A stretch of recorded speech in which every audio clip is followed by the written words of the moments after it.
மத்தேயு முதல் அதிகாரம் முதல் வசனம். ஆபிராகாமின் குமாரனாகிய தாவீதின் குமாரனான இயேசு கிறிஸ்துவினுடைய வம்ச வரலாறு. 2ஆம் வசனம்.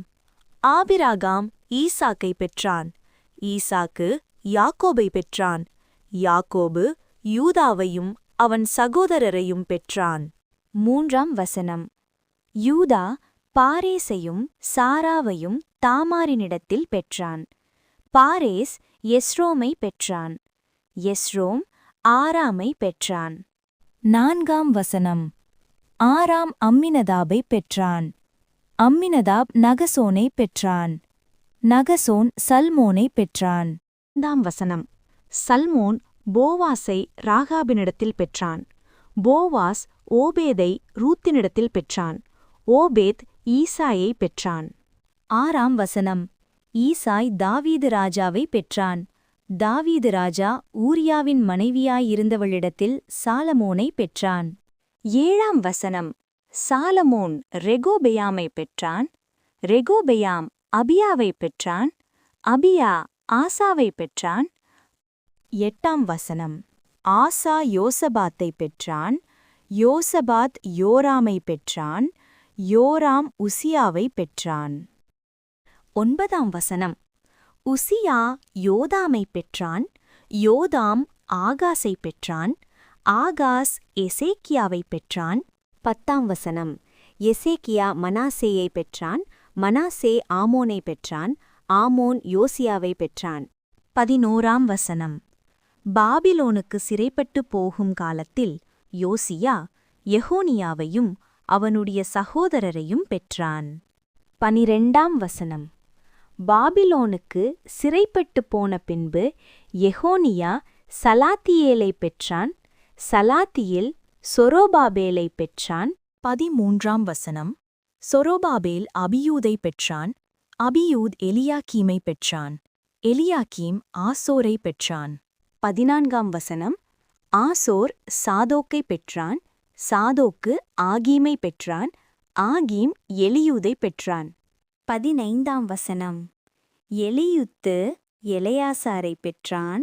எலெயாசார் மாத்தானை பெற்றான். மாத்தான் யாக்கோத்தை பெற்றான். 16ஆம் வசனம். யாக்கோபு மரியாளுடைய புருஷனாகிய யோசேப்பை பெற்றான். அவளிடத்தில் கிறிஸ்து எனப்படுகிற இயேசு பிறந்தார். 17ஆம் வசனம். இவ்விதமாய் உண்டான தலைமுறைகளெல்லாம் ஆபிரகாம் முதல் தாவீது வரைக்கும் 14 தலைமுறைகளும், தாவீது முதல் பாபிலோனுக்கு சிறைப்பட்டு போன காலம் வரைக்கும் 14 தலைமுறைகளும், பாபிலோனுக்கு சிறைப்பட்டு போன காலம் முதல் கிறிஸ்து வரைக்கும் 14 தலைமுறைகளுமாம். 18ஆம் வசனம்.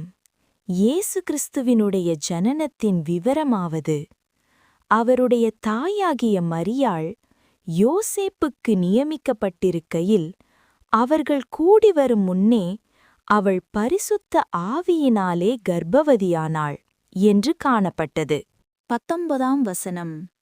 அவள் புருஷனாகிய யோசேப்பு நீதிமானாயிருந்து அவளை அவமானப்படுத்த மனதில்லாமல் இரகசியமாய் அவளை தள்ளிவிட யோசனையாயிருந்தான். 20ஆம் வசனம். அவன் இப்படி சிந்தித்துக் கொண்டிருக்கையில் கர்த்தருடைய தூதன் சொப்பனத்தில் அவனுக்கு காணப்பட்டு, தாவீதின் குமாரனாகிய யோசேப்பே, உன் மனைவியாகிய மரியாளை சேர்த்துக்கொள்ள ஐயப்படாதே.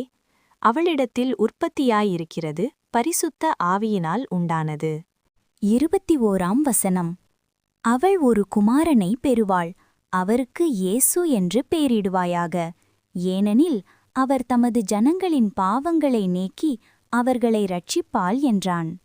22ஆம் வசனம். தீர்க்கதரிசியின் மூலமாய் கர்த்தராலே உரைக்கப்பட்டது நிறைவேறும்படி இதெல்லாம் நடந்தது. 23ஆம் வசனம். இதோ ஒரு கன்னிகை கர்ப்பவதியாகி ஒரு குமாரனை பெறுவாள். அவருக்கு இம்மானுவேல் என்று பேரிடுவார்கள் என்று சொன்னான். இம்மானுவேல் என்பதற்கு தேவன் நம்மோடிருக்கிறார் என்று அர்த்தமாம். 24ஆம் வசனம். யோசேப்பு நித்திரை தெளிந்து எழுந்து கர்த்தருடைய தூதன் தனக்கு கட்டளையிட்டபடியே தன் மனைவியை சேர்த்துக் கொண்டு. 25ஆம் வசனம்.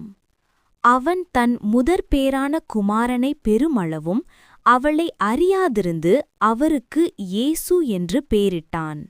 மத்தேயு முதல் அதிகாரம் முடிவடைந்தது. கேட்ட நல்ல உள்ளங்களை கர்த்தர் ஆசீர்வதிப்பாராக.